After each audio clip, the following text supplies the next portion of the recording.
कि मनमोहन सिंह जी की वर्तमान की जो यूपीए की सरकार थी, वह 2009 में चुनाव जीत कर आई थी। उसके खिलाफ भारतीय जनता पार्टी का कोई नेता खड़ा नहीं हो पा रहा था। इसलिए इस सरकार को बदनाम करना है। उसमें विनोद राय का इस्तेमाल किया गया। विनोद राय ने की मदद ली गई। सीएजी थे, कंट्रोलर ऑडिटर जनरल। उन्होंने फर्जी घोटालों की खबरें प्लांट कराई और रिपोर्ट्स लिखी, जिसमें 2G स्पेक्ट्रम घोटाला, कोलगेट घोटाला और इस तरह के, और उससे मनमोहन सिंह जी की सरकार को बदनाम किया गया और मनमोहन सिंह के खिलाफ अन्ना आंदोलन कराया गया। मोहन भागवत ने, आरएसएस ने एक बहुत बड़ा आंदोलन उसमें करवाया, अन्ना आंदोलन, और उसी के बाद नरेंद्र मोदी के प्रधानमंत्री बनने का रास्ता क्लियर किया गया। उसमें साजिश की गई और उसका कॉम्प्लीमेंट्री गिफ्ट जो था अरविंद केजरीवाल को मुख्यमंत्री के तौर पर आपको यहाँ पर मिलता है। 2014 में भारतीय जनता पार्टी 7 सीटें जीत जाती है लोकसभा की, लेकिन 63 सीटें फिर आम आदमी पार्टी जीत जाती है। फिर 2019 में 7 सीटें लोकसभा की भारतीय जनता पार्टी जीत जाती है। फिर 60 सीटें आम आदमी पार्टी पा जाती है। वही लोग लोकसभा में तो भारतीय जनता पार्टी चुनते हैं और विधानसभा चुनाव में अरविंद केजरीवाल, यानी आरएसएस का जो कैडर है वह लोकसभा में तो भारतीय जनता पार्टी के लिए वोट मांगता है, लेकिन वही आरएसएस का कैडर जो है विधानसभा चुनाव में अरविंद केजरीवाल के पीछे खड़ा होता है। नमस्कार, मैं हूं आपके साथ कोमल सिसोदिया और आप देख रहे हैं वॉइस इंडिया।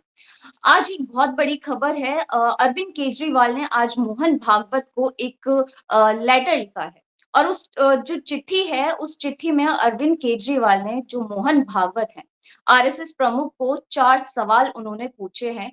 लेकिन सवाल ये उठता है कि आखिर अरविंद केजरीवाल ने मोहन भागवत को वो चिट्ठी आखिर लिखी क्यों?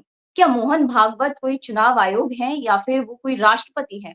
ये एक बड़ा सवाल है और आज हम इसी पे चर्चा करेंगे। लेकिन 2025 की शुरुआत हो चुकी है, नया साल शुरू हो गया है आज से और दिल्ली में विधानसभा के चुनाव हैं और चुनावी ऐलान ये कभी भी हो सकता है, जनवरी के पहले हफ्ते में ही। लेकिन आगे भी हम आपको कवरेज दिखाते रहेंगे। लेकिन आज हम बात करेंगे कि केजरीवाल ने जो चिट्ठी मोहन भागवत को लिखी है, आखिर वो किस बिहाफ पे लिखी है। मोहन भागवत क्योंकि केजरीवाल को अब काफी ज्यादा कांग्रेस जो है प्रहार कर रही है। कांग्रेस का कहना है कि अरविंद केजरीवाल जो है वो बीजेपी की बी टीम है क्या? क्योंकि अब चुनाव है, चुनाव में आरोप प्रत्यारोप लगते रहेंगे। इसी को लेके सीधा जोड़ते हैं हम। हमारे साथ आज कांग्रेस के प्रवक्ता प्रबल प्रताप शाही हैं। बहुत स्वागत है सर आपका। जी सर, क्या कहना चाहेंगे आप? आज केजरीवाल ने जो मोहन भागवत को चिट्ठी लिखी है और उस चिट्ठी में उन्होंने जो 4 सवाल मोहन भागवत से पूछे हैं। तो एक बार मैं दर्शकों को बता दूं, आखिर केजरीवाल ने वो कौन से 4 सवाल हैं जो मोहन भागवत से पूछे हैं। वो 4 सवाल कुछ इस तरह से हैं कि लोग आपसे जानना चाहते हैं, पिछले दिनों भाजपा ने जो गलत हरकतें की हैं, क्या आरएसएस उनका समर्थन करती है? भाजपा के नेता खुलकर पैसे बांटकर वोट खरीद रहे हैं, क्या आरएसएस वोट खरीदने का समर्थन करती है?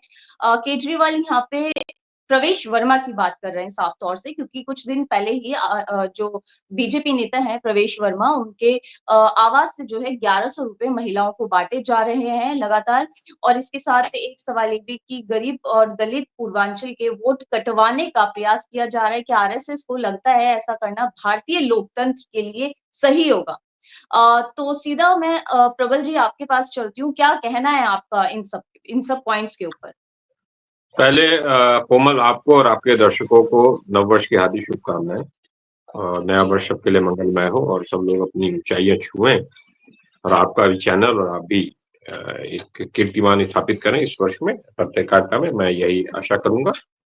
पहली चीज ये है कि मैं काफी दिनों से मैं कहता आ रहा हूं कि आरएसएस की बी टीम अरविंद केजरीवाल है और आज जो लेटर लिखा है अरविंद केजरीवाल ने मोहन भागवत को, आरएसएस प्रमुख को, वो एक बात को इंगित करता है कि क्या केजरीवाल मोहन भागवत को इस देश का राष्ट्रपति समझते हैं? क्या मोहन भागवत को, आरएसएस प्रमुख को अरविंद केजरीवाल चुनाव आयोग समझते हैं? क्या आरएसएस प्रमुख को मोहन भागवत क्या देश का सुप्रीम लीडर समझते हैं? क्या समझते हैं वो? किस आधार पर उन्होंने लेटर लिखा है? उसको क्या एक मॉरल फोर्स समझते हैं? क्या पूरे देश में ये मैसेज दे रहे हैं कि आरएसएस एक बहुत बड़ा मॉरल फोर्स है? क्या देना चाह रहे हैं? यह चीज जो है, राष्ट्रपति से शिकायत करते या चुनाव आयोग से शिकायत करते तो बात मानी जाती, लेकिन उन्होंने ये बात लिखकर साबित कर दिया है कि विवेकानंद इंटरनेशनल फाउंडेशन में जो मीटिंग हुई थी 2010 में, अरविंद केजरीवाल उसमें थे, अन्ना हजारे थे, उसमें मनीष सिसोदिया थे, रामदेव थे और ये किरण बेदी जो थी वो थे। और वो विवेकानंद इंटरनेशनल फाउंडेशन आर के मिश्रा, पी के मिश्रा और अजीत डोभाल का ब्रेन चाइल्ड है और आरएसएस फंडेड द्वारा है वो। और उसमें उस बैठक में आरिफ मोहम्मद खान और गोविंदाचार्य संघ प्रचारक भी थे और वहां पे विचार हुआ था कि मनमोहन सिंह जी की वर्तमान की जो यूपीए की सरकार थी वह 2009 में चुनाव जीत कर आई थी, उसके खिलाफ भारतीय जनता पार्टी का कोई नेता खड़ा नहीं हो पा रहा था, इसलिए इस सरकार को बदनाम करना है। उसमें विनोद राय का इस्तेमाल किया गया, विनोद राय ने की मदद ली गई, सीएजी थे, कंट्रोलर ऑडिटर जनरल, उन्होंने फर्जी घोटालों की खबरें प्लांट कराई और रिपोर्ट्स लिखी, जिसमें 2G स्पेक्ट्रम घोटाला, कोलगेट घोटाला और इस तरह के, और उससे मनमोहन सिंह जी की सरकार को बदनाम किया गया और मनमोहन सिंह के खिलाफ अन्ना आंदोलन कराया गया। वो जो कांग्रेस की सरकार थी, यूपीए की सरकार थी, जिसके NAC national advisory council Shrimati Sonia Gandhi ji, जिन्होंने बहुत सारे जो कानून बने थे उस समय, उसमें अहम भूमिका निभाई थी। मनमोहन सिंह की गवर्नमेंट ने बहुत सारी कानून है, जैसे आरटीआई बनाई थी, आरटी राइट टू एजुकेशन बनाया था, राइट टू फूड बनाया था, मनरेगा का कानून बना था, उसके बाद जो है भूमि अधिग्रहण कानून आया था 2013 में, जिसमें 4 गुना रेट इस वक्त किसानों को मिल रहा है। ये सब कानून उसमें बने थे और ये आरएसएस की मदद से ने मोहन भागवत ने, आरएसएस ने एक बहुत बड़ा आंदोलन उसमें करवाया, अन्ना आंदोलन, और उसी के बाद नरेंद्र मोदी के प्रधानमंत्री बनने का रास्ता क्लियर किया गया, उसमें साजिश की गई और उसका कॉम्प्लीमेंट्री गिफ्ट जो था अरविंद केजरीवाल को मुख्यमंत्री के तौर पर आपको यहाँ पर मिलता है। अब वही देखिए 2014 में भारतीय जनता पार्टी 7 सीटें जीत जाती लोकसभा की, लेकिन 63 सीटें फिर आम आदमी पार्टी जीत जाती है।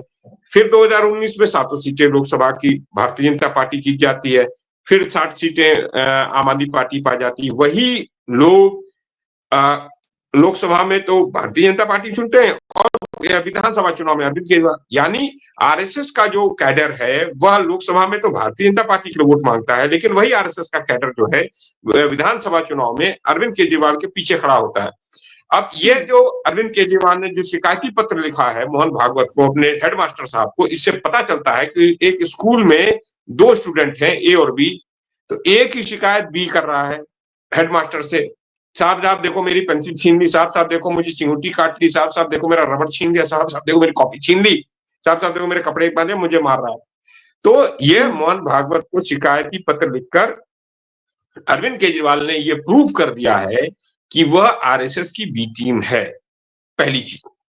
अब इस देश के दिल्ली के खासकर, देश नहीं दिल्ली के खासकर दलित समाज के लोग, अल्पसंख्यक समाज के लोग, आदिवासी समाज के लोगों को और प्रगतिशील नागरिक समाज के लोगों को ये समझ लेना चाहिए कि अरविंद केजरीवाल का असली चेहरा बेनकाब हो गया है। ये बात मैं आपको काफी समय पहले से भी कहता आ रहा हूं और ये आज प्रूफ हो गया कि अरविंद केजरीवाल जो है वह आरएसएस की बी टीम है। जी तो बोलिए। आप कहना चाह रहे कि जो बीजेपी है और आम आदमी पार्टी, क्या ये मतलब आप बोल ही रहे हैं कि बी टीम है ही आम आदमी पार्टी बीजेपी की, तो आपको लग रहा है कि इस बार जो मुकाबला है वो त्रिकोणीय है या फिर ये सिर्फ दो देखो तरफा ही इस समय मुकाबला जो है? दिल्ली में जो लड़ाई है, कांग्रेस एक तरफ है और मोदी और केजरीवाल एक साथ अघोषित गठजोड़ करके एक तरफ खड़े हैं। प्रबल जी, आप कह रहे हैं कि बीजेपी और आम आदमी पार्टी एक है, लेकिन क्या समझा जाए? क्योंकि आम आदमी पार्टी कहती है कि मैं कांग्रेस एक और एग्जांपल दे बीजेपी रहा एक हूँ, है और इधर एक कांग्रेस एग्जांपल दे आरोप रहा हूँ, लगाती है कि मैं बीजेपी और एक आम आदमी एग्जांपल दे पार्टी रहा एक हूँ, है। मैं एक एग्जांपल दे रहा हूँ। 2024 का लोकसभा का चुनाव याद करो आप लोग। 2024 के हुँ, लोकसभा का जब चौथा चरण खत्म हो रहा था, करीब करीब खत्म होने वाला था, वोटिंग पड़ने वाला, उसके एक दिन पहले अरविंद केजरीवाल को जेल से बाहर किया जाता है 15 या 20 दिन के लिए। हुँ। 20 या 25, ऐसे 15 से 25 दिन का मुझे याद नहीं आ रहा। अरविंद केजरीवाल बाहर आते हैं। अरविंद केजरीवाल का पहला ही बयान है कि नरेंद्र मोदी की सरकार बन रही है इंडिया अलायंस के साथ, और नरेंद्र मोदी की सरकार बनवा रहे हैं। है इंडिया अलायंस के साथ, कह रहे हैं 240 प्लस सीटें जीतेंगे। है इंडिया अलायंस के साथ और हरियाणा में जाके चुनाव जीत लड़ रहे हैं, किसकी मदद कर रहे हैं? वहां पे लड़कर वह भारतीय जनता पार्टी की मदद किया उन्होंने। गोवा में जाकर उन्होंने भारतीय जनता पार्टी की मदद की, हरियाणा में जाकर लड़े, भारतीय जनता पार्टी की मदद की, गुजरात में जाकर मदद की इन्होंने लड़कर। यह जो है हर जगह जाकर और जहां कांग्रेस और भाजपा की लड़ाई होती है, वहां पर यह बी टीम के तौर पर, आरएसएस की बी टीम के तौर पर लड़कर यह कांग्रेस को कमजोर करने की कोशिश और भारतीय जनता पार्टी को की विजय सुनिश्चित करने की कोशिश करते हैं। इस पूरी सर पार्टी मेरा का ही निर्माण जो जी। आम आदमी पार्टी के का निर्माण ही नरेंद्र मोदी को प्रधानमंत्री रूप में स्थापित करने के लिए और नरेंद्र मोदी को प्रधानमंत्री बनाने के लिए किया गया। यह जब हुँ, जब आपको याद होगा नरेंद्र मोदी जब बनारस चुनाव लड़ रहे थे पहली बार, तो 2 जगह से चुनाव लड़े, एक बनारस, एक अहमदाबाद से। बनारस में खुलेआम अरविंद केजरीवाल यहाँ जाते हैं, कहते हैं मैं चुनाव लड़ूंगा मोदी के खिलाफ, और वहां पे कांग्रेस के प्रत्याशी तीसरे पे आ जाते हैं। अब इस बार कांग्रेस के प्रत्याशी लड़े तो मोदी 1 लाख वोटों से जीते, मुश्किल से मुश्किल। अरविंद केजरीवाल ने 2 लाख प्लस वोट पाए थे, 2 लाख 10,000 वोट पाए थे, और 2 लाख 10,000 वोट पाने के बाद मुड़कर भी बनारस के लोगों का हाल चाल नहीं जाना, यानी वहां हुँ, पर वो गए थे नरेंद्र मोदी की मदद करने। यह पार्टी और अरविंद केजरीवाल की जो शुरुआती है वह आरएसएस मदद करने की है। सर जी मैं बोले। आपको यहाँ मैं आपको रोकना चाहूँगी क्योंकि अभी कुछ दिन पहले संजय सिंह ने जो है एक प्रेस कॉन्फ्रेंस करके भी उन्होंने इस चीज़ के लिए ये सवाल उठाए थे क्योंकि वो चाहते थे कि जो इंडिया गठबंधन है, जो अलायंस बना था 2024 में लोकसभा चुनाव के दौरान, तो एक सवाल मेरा ये भी है कि आखिर ये गठबंधन राज्यों में क्यों अलग बिखर जाता है? क्योंकि हरियाणा में आम आदमी पार्टी चाहती थी कि वो गठबंधन में लड़े कांग्रेस के साथ, क्या लेकिन कहा था कांग्रेस ने उन्होंने, उसको संजय सिंह ने क्या कहा था? कांग्रेस ने सीटें नहीं दी। संजय सिंह का यही कहना था कि मतलब उन्होंने बोला कि वो जो कई एहसान हैं कांग्रेस के, तो वो कुछ इसी तरह की बात कह रहे थे कि हरियाणा में कांग्रेस अलग होके लड़ी, तो इसलिए अब दिल्ली में भी कुछ इसी तरह का टकराव भी देखने को मिल रहा है। आखिर ये देखो स्थिति ऐसा क्यों है पैदा कि होती है? जब आप इस तरह से लड़ेंगे, तो फिर जनता कैसे आप लोगों के ऊपर विश्वास करे? कैसे नहीं, विपक्ष पे देखो वो ऐसा है विश्वास कि करेगी? अर अरविंद केजरीवाल जो है उन्होंने जो चुनाव लड़ा है ना, जो चुनाव लड़े हैं वहां पर, उन्होंने मदद किसकी की वहां पर? उन्होंने मदद वहां भारतीय जनता पार्टी की सीधे सीधे। वहां पे उनका क्या था? वहां पे कौन सा बेस था उनका? वहां पे क्या थे? वहां पे क्या बेस है? वहां कोई बेस नहीं था उनका, लेकिन जानबूझ के चुनाव लड़े। और कब चुनाव लड़े हैं? जब वो जेल से बाहर आए। पहली बार जेल से बाहर आए तो उनका बयान सुनो, जब दूसरी बार जेल से आए तो उन्होंने अपने लोगों को हरियाणा चुनाव लड़वाया। तो ये चीजें समझ में आ जाती हैं, और ये चीजें आज लेटर ने ये बता दिया है कि अरविंद केजरीवाल बैटिंग कर रहे हैं आरएसएस के लिए, और वह अब वो बता रहे हैं मोहन भागवत को कि साहब देखो, हमने विवेकानंद इंटरनेशनल फाउंडेशन में मीटिंग करके मनमोहन सिंह जी की सरकार को हमने उखाड़ फेंकने में हमने मदद की, अब उसके एवज में हमारी मदद करो। और वह खुलेआम ये बता रहे हैं लेटर लिखकर कि हम भी आपके हैं, आप भूलो मत, और हमारी मदद करो चुनाव में, जैसे आपने 2015 और 2020 में हमारी मदद की थी। हुँ, इस बार फिर से खुलेआम जो है 2025 में वह आरएसएस से मदद मांग रहे हैं। जी। और इस देश के अल्पसंख्यक समाज, खासकर दिल्ली के अल्पसंख्यक समाज को, देश के दलितों को, दिल्ली के दलितों को, और इन लोगों को, पिछड़ों को, और प्रगतिशील समाज को सोचना चाहिए। अब इसमें 2 इंसिडेंट बता रहा हूं। दिल्ली के दंगे हुए, अरविंद केजरीवाल का स्टैंड क्या था?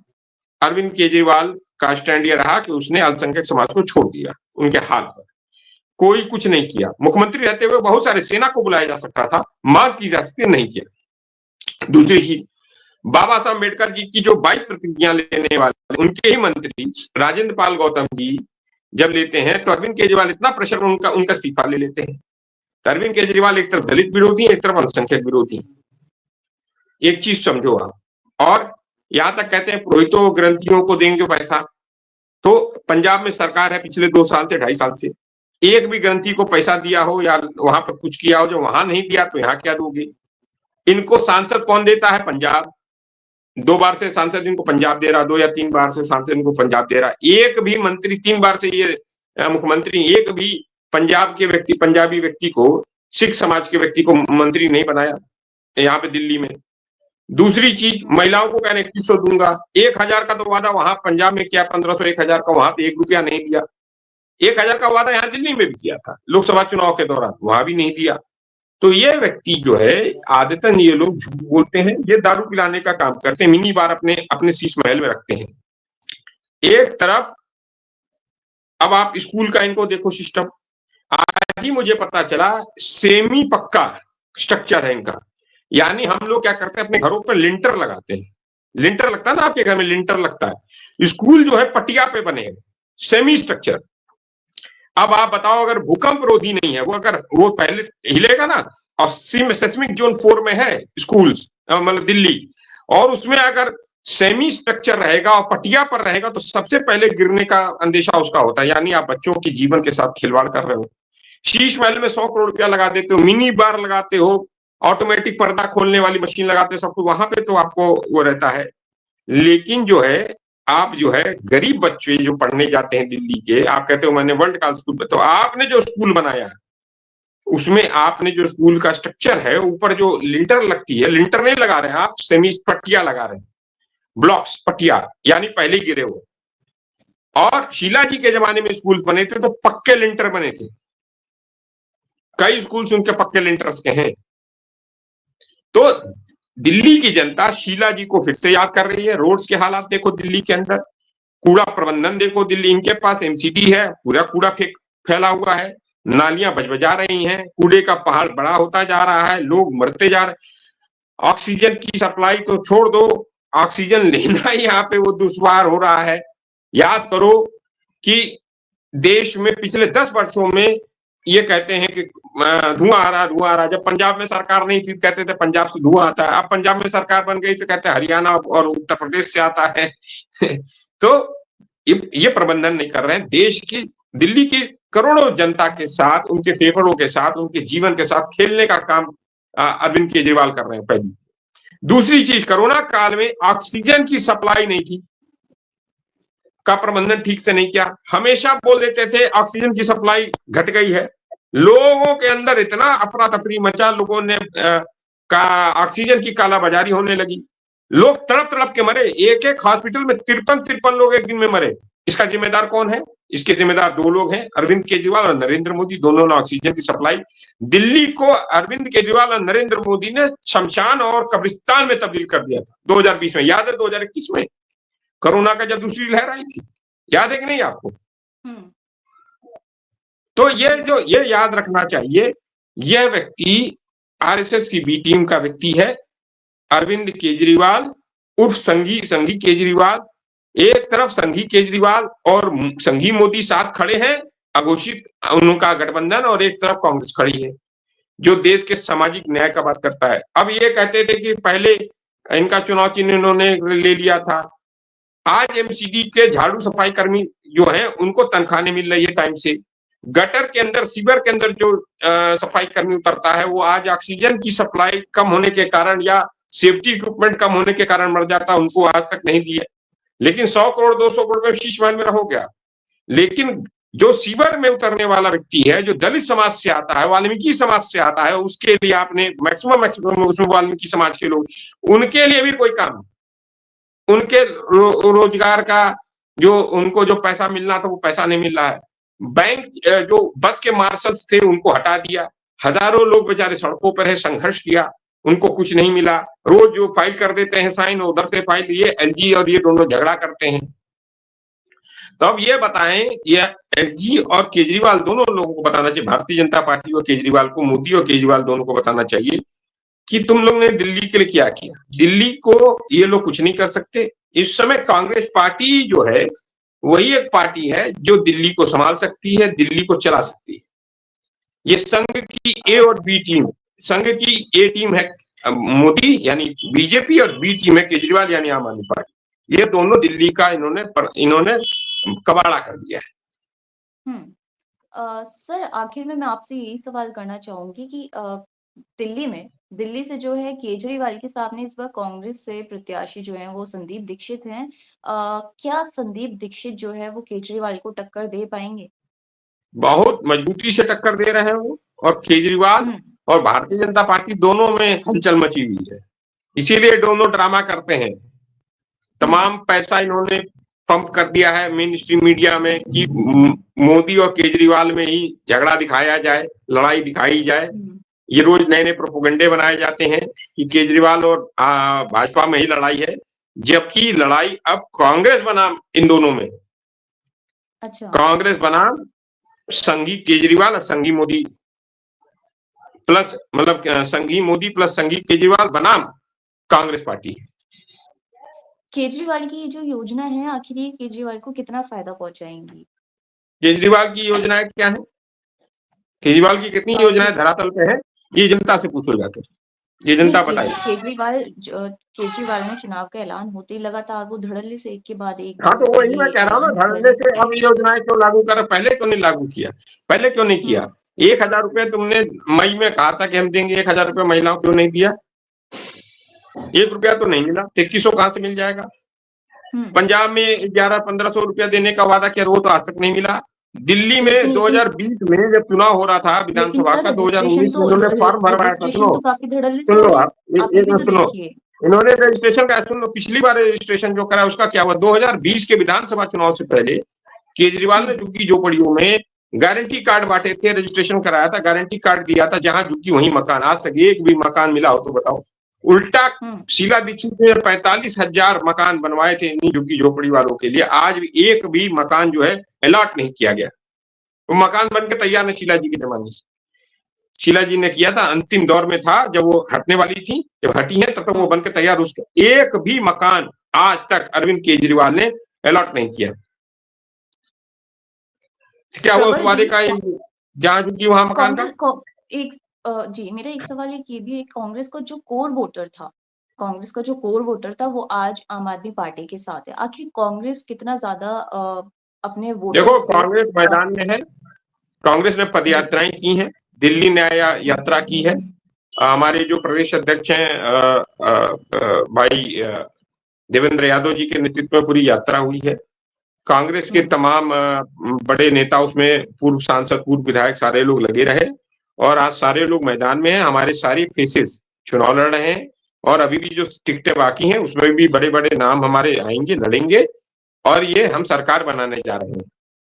सरकार आप दिल्ली में जी। कांग्रेस बनाने जा रही है, ये बात समझ लीजिए। हमारा मुख्यमंत्री ही बनेगा कि कांग्रेस पार्टी का मुख्यमंत्री बनेगा दिल्ली में, तैयार रखना। तो कांग्रेस का चेहरा कौन है फिर मुख्यमंत्री की बात की जाए चेहरा तो? कौन होगा वो हमारे हमारे यहाँ विधायक तय करते हैं। हमारे यहाँ विधायक विधायक विधायक दल का नेता विधायक तय करते हैं। हम पहले हुँ, फेस देखकर नहीं लड़ते। हुँ। तो चलिए बहुत-बहुत शुक्रिया सर आपका। आखिर में मैं यही कहना चाहूँगी सभी दर्शकों से कि दिल्ली का जो चुनाव है इस बार अ, ये आप तक हम सारी जितनी भी कवरेजेज़ हैं वो पहुँचाते रहेंगे, लेकिन तब तक के लिए आप जुड़े रहें और देखते रहें वॉइस ऑफ इंडिया। नमस्कार। बहुत-बहुत धन्यवाद सर आपका भी।